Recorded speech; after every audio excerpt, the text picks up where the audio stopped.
What's up, everybody? Welcome back to the Seattle Real Estate Podcast. What are we talking about today?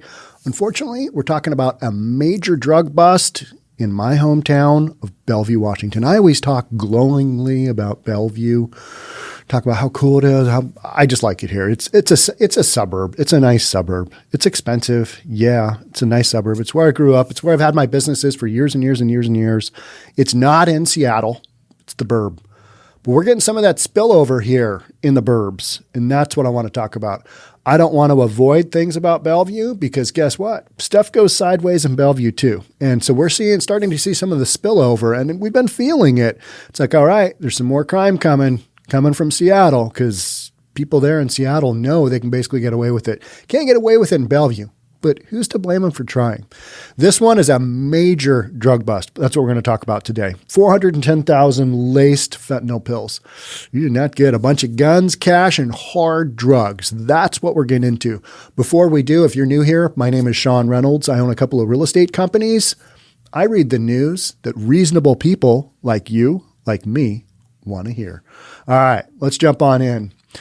Seattle Police Department, it was the Seattle Police, interestingly enough, seized 410,000 counterfeit oxycodone pills, which contained fentanyl, 77 pounds of meth, that's a lot of meth, 908 grams of heroin, that's a score, 787 grams of cocaine, guns, and nearly $250,000 in cash. This is a big bust.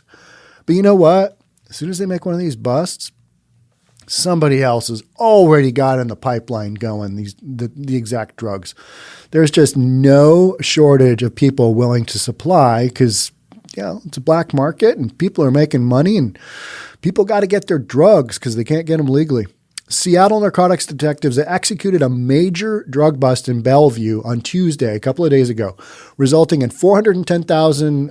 I just read to you the stats of everything they got. And the counterfeit oxys, those are the ones that are killing people left and right because they put in the fentanyl because it's cheaper. And you get enough fentanyl in your system, you will overdose and die. That's those are the pills kids are smoking, and that's what's killing them. So you get enough of that stuff in your system, and it's an OD situation. And people making these counterfeit pills, I mean, they're not exactly overseen by the FDA. You know what I mean? So they just do the best they can in what they're creating. And if they take some people out, well, it's a numbers game, right? That's kind of the way I see it. Seattle Police Department detectives and Homeland Security's Narcotics Taskforce carried out several raids Tuesday. The case initially started in North Seattle, but led detectives to multiple locations in Bellevue.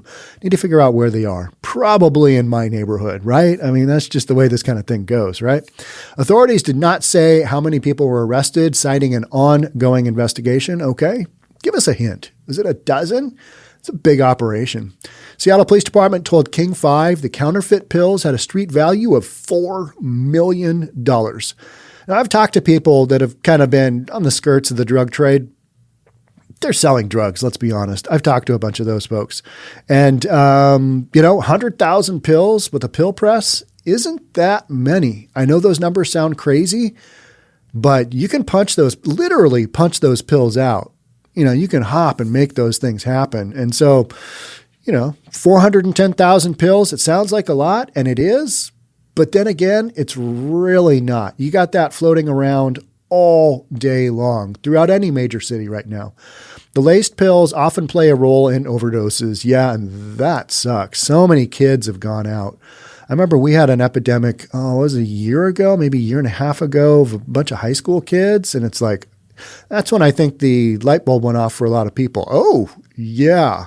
They're not dying of heroin. They're dying of smoking pills, counterfeit pills that are being made. And then we start blaming China, and then we start blaming the, gangs out of Mexico, and I don't know. Crazy scenario, right?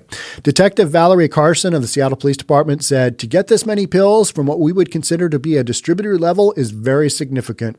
And it's great because it means we're keeping them out of the hands of people who would be the ones who are actually taking them and putting them at risk of overdose and dying. The unfortunate problem here is, Detective Valerie Carson, somebody will backfill that demand, and it's already been done, and those people already have their pills, because this stuff is highly addictive, highly addictive. It is not fun seeing people come off this stuff. I mean, it's a brutal, brutal drill. And so, yep, it's great that we have a bust every now and then, but the bottom line is you've still just got this pipeline of drugs coming in, people taking them, getting addicted. Horrible, horrible deal. But hey, good for Seattle Police Department on this one. You know, will they bust some of the people involved that are higher up in the distribution? I don't know. Who knows? And it seems like the minute something like this happens, somebody else literally just backfills. I mean, you see all the stuff on TV and you're like, okay, that's a really good bust. But I'm just kind of more on the skeptical side. And I'm like, yeah, but really, what does that do? It's an uphill battle and the police can't win it. So it's kind of one of those things. You know, remember the Nancy Reagan, don't do drugs? Or no, it was just say no, right? It was just say no. Where did I get don't do drugs from? Maybe she said that too. She said a lot of stuff. But it's kind of true. Hey, don't do drugs that are going to kill you. If you do drugs, make sure a doctor prescribes them to you. But that's no fun. You want to experiment. You want to get out there. You want to do your thing. You want to do your thing your friends are doing. Unfortunately, these fake oxys, they kill you. You may not wake up. You may smoke one night and you may not wake up. Those are hard things to talk about. And yeah, it's no fun. So we've gone through this one. We've talked about this one. This is kind of a downer. This is the downer part of the podcast. I'm now going to switch gears on you. We're going to read a cheery story. We're going to read, because I've had a lot of people say, hey, how can you read this news on the daily and just not go crazy in your head trying to figure out solutions for everything? I don't have solutions, and I openly say that. What I do is I bring awareness to situations that I think impact things heavily. And a lot of it has to do with real estate. Homelessness, crime, those are two major players in neighborhoods, right, that impact things. Yeah, the protests last summer, yeah, that too. You got political stuff going on. Yeah, that impacts real estate markets. But, you know, the real estate market just kind of keeps on going. It just does. And so does life. And so you can't, when I go to Hawaii and hang out and play in the surf and film turtles, I don't think too much about this stuff. I kind of view it as my part is getting this information out to people if they want to hear it. A lot of people don't want to hear it because they want to bury their head in the sand and say, everything is hunky-dory. Well, it may not be, and that's the stuff I'm going to cover. And hopefully I bring a perspective that people say, okay, yeah, I can work with that. That makes sense. So I try and look at this stuff objectively. This next one I'm going to read is actually from the Washington Post. Good Lord, Jeff Bezos actually got a story here that's uplifting and cheery, and I can read it. Not far from the parties in Miami Beach, a different scene unfolds. Staying up all night to feed the hungry. Pretty cool story. Picture of a gal working on a stove, massive pot. I mean, you want to talk about a pot. It must be 18 inches high, maybe 20 inches high, and just a couple of feet in diameter. Just a massive pot. She's just going to town on that pot, stirring it. It's got, who knows what it's got in there. It's a batch of rice and beans at Notre Dame de Haiti Catholic Church in Miami's Little Haiti neighborhood. Miami Beach has declared a state of emergency because spring break partiers have overwhelmed the city. But across the causeway in Miami's Little Haiti, a very different scene unfolds. Each Friday night, a school custodian finishes her day job, then spends 12 hours quietly cooking for the hungry. Do you feel better already? I mean, talk about all those drugs. Let's get that out of our system, literally. Talk about some nice lady who's a school custodian, doesn't make a ton of money. She's out there doing her thing, and her thing is feeding the hungry. Doramis, am I pronouncing that right? Doramis Monroe arrives at the Notre Dame de Haiti Catholic Church each Friday, where she stays on her feet deep into Saturday morning, pausing briefly for a nap. This is a go-getter. This lady's hardcore. Hats off. There's no one here dancing on top of a car, tossing out fistfuls of cash. Can't you see that? I don't think you're dancing on top of a car. I think the image is is some playa with his girl next to him who's just dancing around. They're popping up out of the top of the sunroof of the car, which is basically just an open top, right? And then they're tossing out fistfuls of cash. Because if you were dancing on top of the car, you might fall off. That wouldn't be good. So less than 10 miles from South Beach, Monroe, 60 years old, lovingly turns bulk-sized bags of rice and beans and hundreds of chicken and turkey drumsticks. I could get into that. Rice and turkey and chicken drumsticks. Little on the fattier side on a drumstick, but darn tasty. Better than chicken breast or turkey breast, which is very high in protein, low in fat, but not as tasty as the drumstick. Gotta love the drumstick. Turns those into about 1,500 meals for people in her little Haiti neighborhood who might not have enough to eat. It's just a cool story. I read this last night and I'm like, yeah. I read one yesterday about 𝑬𝒔𝒕𝒕𝒍, who is now no longer with us. 𝑬𝒔𝒕𝒕𝒍, of Motorhead. I play rock and roll. My name is Lemmy. I play rock and roll. Having his ashes put in bullets with his name on it and handing those out to his friends. That to me was a feel-good story. Not that Lemmy's dead, but he kind of did something cool with his ashes. Didn't have a lot of friends. Super famous guy, but he's Lemmy. He played rock and roll. He didn't do a lot else besides hang out at the Rainbow Bar and Grill and drink some Jack and Coke. But he did something kind of cool after he's done living. This gal alive doing something pretty darn cool in my book. People ask me, why don't you go home and rest? Why don't you sleep? Monroe said. I don't need to sleep a lot. I would rather be here making food for people. I ask every day for more strength to keep doing what I'm doing. And she just keeps going. She looks really young. She does. She's like, wow, you're going hard. She first volunteered to buy groceries with church donations and prepare a feast once a week, she said. When her pastor, Reginald Jean-Marie, mentioned that he was concerned about hunger in the community, I told him, don't worry, I can do this. I have the time, Monroe said. When people are hungry, it's our responsibility to help. I know how hard it can be out there. Monroe grew up with 9 siblings in Haiti and often took food from her family's pantry to give to those who had less than her family did, she said. In 1980, she immigrated to the United States at age 19 and lived with her brother in Miami until she fell in love and started a family of her own. When the relationship didn't work out and she became a single mother, Monroe said she took 2 hotel jobs to pay the bills and keep her 4 kids fed. So this lady's a warrior. She didn't quit. She didn't roll over. She didn't turn to drugs. She just kept trucking and doing her thing. 2 hotel jobs, probably not high paying. She probably worked a lot of hours. That's how it's done right there. But nobody seems to want to work hard anymore. They just want to give things given to them, and then they can't understand, why don't I have all the other stuff everybody else has? Well, because you haven't worked it. You haven't worked for it. Sometimes I had to leave them home alone, talking about her kids, and put my 13-year-old son in charge. That wouldn't have worked out in my household. I would have returned home to no home. It would have just been wrecked or burned down or something. But that's more of a reflection on probably my parenting as a single dad than it is of anything else. So this lady, she had to, and maybe things would have been different had I had to be at work and not at home. I'm self-employed. I can run around, chase my kids wherever. Means I just have to work a lot more because when you're taking care of kids, the time you put in on your kids, you can't be doing your job, right? So this lady just made it work with her kids. It was very hard, but we got through. To give my thanks to God for watching out for us, I am happy now to give back. That's pretty cool, right? I mean, if that doesn't make you feel good, you should be thinking other more positive thoughts or something like that, right? For her first batch of meals last spring, Monroe made several enormous pots of rice and beans, seasoned with her special blend of green and red peppers, onions, cilantro, bay leaves, and garlic.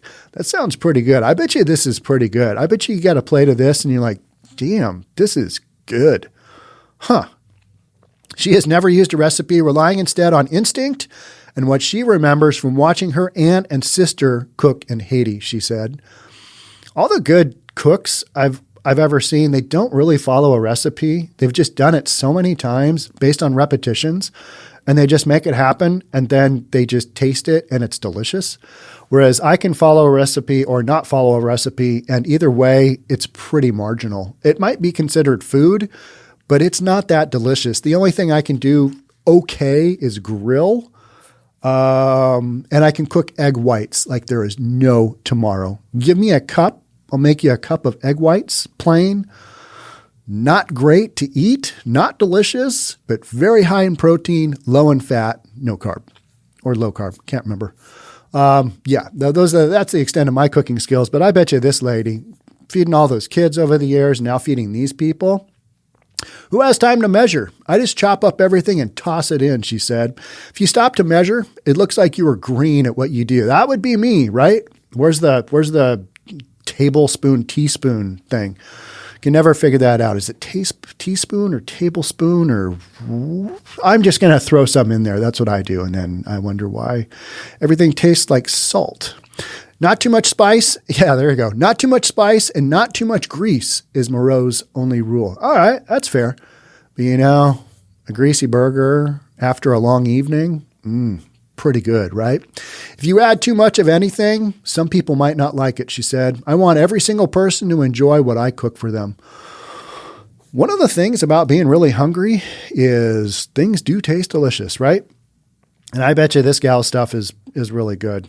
So, and I've got a photo here for those of you on the Straight podcast. They are dishing out food into styrofoam containers, making it to go. And where did I get my...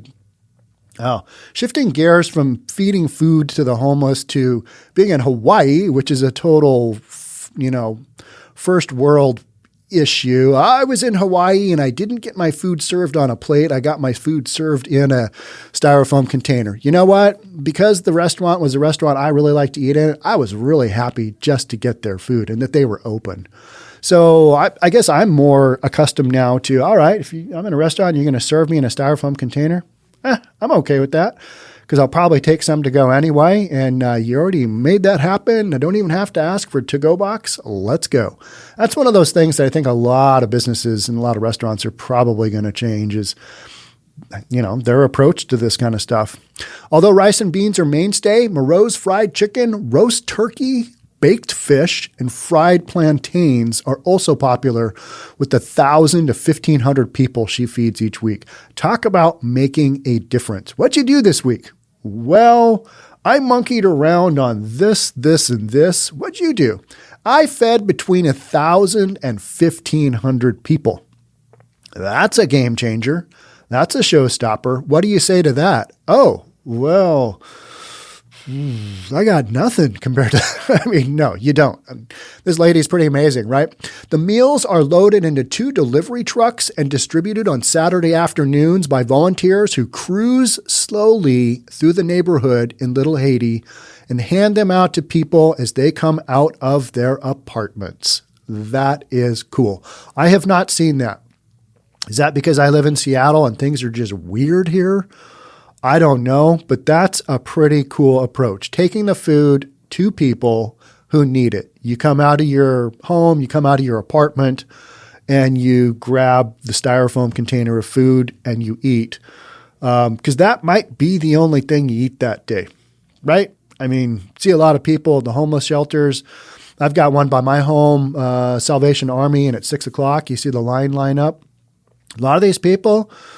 They're hustling. They're trying. They are trying to make it work. They've been dealt some tough hands, some difficult situations. Who knows? Whatever it is, maybe they've got some chemical dependency issues. Maybe they've got some mental health care issues, and it makes it tough for them to keep a job down. And so eating sometimes becomes less of a priority than other life things. Good for people to get a meal. Sometimes I go with them to deliver the meals, and it's rewarding when you see how it helps, Monroe said. For some people, this might be the only meal they get for a while. Many of the people she feeds are Haitian immigrants, but it doesn't matter where they come from, she said. American, Spanish, Haitian, I don't want anyone to go hungry, Monroe said. People are suffering during the pandemic. There's no work, the rent is high, they might not have money to go to the store. This is just one meal, she said, but it's something that I can do. That's pretty cool. Photo here of a lineup in front of the kind of the church area where the food is. and everybody's masked up, and they're just patiently waiting to get in and basically get their food. Monday through Friday at 6 a.m., Monroe begins her day at Lindsay Hopkins Technical College, where she works part-time as a custodian. She also receives a small stipend to handle the cleaning duties at her church, but she said her heart belongs to preparing meals for the masses on Friday night. Some people going out in Miami, I mean, you guys have seen all the stories, and that's one of the reasons I read this, is one of my guys, social media manager, he went to South Beach because it's where you can go and have some fun during spring break. And, Florida's open. But so there's a little bit of a different party going on here. It's called eating. And that's a good thing for people who haven't eaten in a while. Jean-Marie, the pastor, urges Monroe, her pastor urges Monroe to occasionally take off her apron and rest. And this is just one of those ladies that just kind of goes, right? She's just going to go and go and go. I ask myself all the time how she does it, he said. Not once do I ever hear her complain. We have to beg Doramis to take a rest, but she keeps showing up day after day. She gives everything she has. That's pretty cool. If you don't like that story, I don't know. That's difficult. Monroe leaves pots of hot tea out every day at the church for the staff and police officers in the neighborhood who stop by, Jean-Marie said. Police officers, so the community is working together. What is up with that? We don't do that here in Seattle. We just hate on our cops, right? I mean, that's collectively the right thing to do. No, it's not. Cops are there to protect you. Sometimes they don't. And that seems to be the exception to the rule, but that's the thing in the media that gets all the attention, right? She cooks for them sometimes too, he said. She truly wants to take care of everyone. To make her tasks easier, community leaders presented Monroe with a new Toyota Corolla. This story just gets better. She got a new Toyota Corolla last month. Purchased through the Martin Luther King Economic Development Corp's Wheels to Work program, which helps low-income residents. This lady deserves the damn car, right? I mean, such a wonderful surprise. I usually took the bus before. I'm so thankful, Monroe said. She will still need to use the church truck, though, to load up all those turkey legs and plantains. To get all that in my car? Impossible, she said. Whenever I go shopping and people see that all that I buy, they ask me, do you own a restaurant? I could see that. What are you buying for? Do you have an enormous family? What's going on? Nah, I'm just feeding 1,000 to 1,500 people over this next weekend. Oh, okay. Huh. I got nothing. Not a restaurant, she said, but a community kitchen, a short drive from the glitz and spotlight of Miami Beach, though seemingly a world away. It's one where everyone is welcome, Monroe said. Everyone, no exceptions. That's pretty cool. I like that story. It makes me feel good. It's nice to know people are out there doing cool stuff. And not everybody is selling drugs or buying drugs or trying to get off drugs or whatever it is they're doing. We talk a lot about stuff that's kind of tough to talk about here in the Seattle Real Estate Podcast. And by we, I mean me and you. We talk about this stuff. And everybody has their own opinions. And I think it's important to get the message out. Hey, this is going on in your hood too. Maybe not to the same extent. Here it is in Seattle. But it's out there. What do we do? Well, one of the things we can do is we can talk about it. One of the things you can do is you can point to, hey, there are some good people in the world out there doing good stuff for people too, making a difference. So I hope you enjoyed that one. I'm going to try and bring in more uplifting stuff every now and then because you got to have a balance. You got to have the good and the bad. And Seattle has had a tricky run. We're on a year of like, oh my gosh, what are we doing here? We're defunding the police? What? No. Let's go feed some hungry people. That's a cool thing.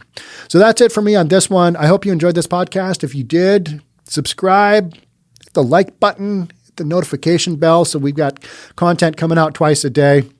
Some of the things I've been hearing from you guys directly is, hey, YouTube unsubscribed me from your channel. I'm like, that doesn't surprise me. I don't necessarily talk about the narrative that major media necessarily wants to have out there. So I talk about stuff that makes some people a little bit uncomfortable. And so at times, my content, it doesn't get pushed out as much as it might be if I was talking about what everybody else is talking about. So if you subscribe or share it to other people, that's the best thing you can do to support me and help me keep this bad boy going. All right, that's it for me. I will catch up with you guys on the next Seattle Real Estate Podcast. Until then, stay safe. We'll catch up soon. Bye.